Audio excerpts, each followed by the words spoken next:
आपल्या सगळ्यांचं स्वागत। बातमी दिल्लीमधून आहे। असे घडलो आम्ही या कार्यक्रमामध्ये डॉक्टर नीलम गोऱ्हे यांनी एक मोठा गौप्यस्फोट केलेला आहे।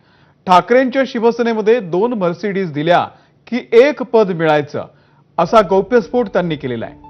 डॉक्टर नीलम गोऱ्हे यांनी हा सनसनाटी आरोप केलेला आहे। साहित्य संमेलनामधल्या असे घडलो आम्ही या कार्यक्रमामध्ये नीलम गोऱ्हे यांनी हे आरोप केलेले आहेत। ठाकरेंच्या शिवसेनेमधल्या नेत्यांनाच आम्ही नको झालो होतो असे सुद्धा नीलम गोऱ्हे यांनी म्हटलेलं आहे। संपादक राजीव खांडेकर आणि पत्रकार प्रवीण बर्दापूरकर यांनी नीलम गोऱ्हे यांची मुलाखत घेतलेली आहे।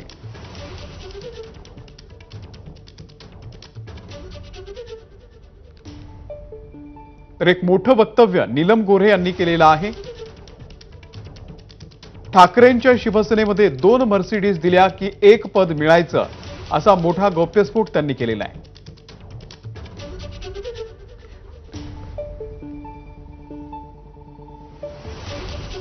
कार्यकर्ता जो आहे तो काही म्हणजे त्याला कमी समजण्याचं कारण नाहीये। आमचे शिवाजी पार्कचे सगळे कार्यक्रम शेवटचे मला आठवत आहेत 2012, 13, 14 पासूनचे प्रत्येक सभेला ठाण्याहून माणसं यायची आणि त्यांचेच लोक संपूर्ण तयारी करत होते। मुळामध्ये संपर्कच नको असेल नेत्यांना। आता आपण जिथे नकोसे आहोत तिथे आपण किती ताब्यात घेण्याचा प्रयत्न नवीन मॅनेजरचा 12-13 पासूनच सुरू होता। नाही त्यांच्यावर ढकलला जात होता। 2 मर्सिडीज गाड्या मिळाल्यावरती 1 पद। कार्यकर्ता जो आहे तो काही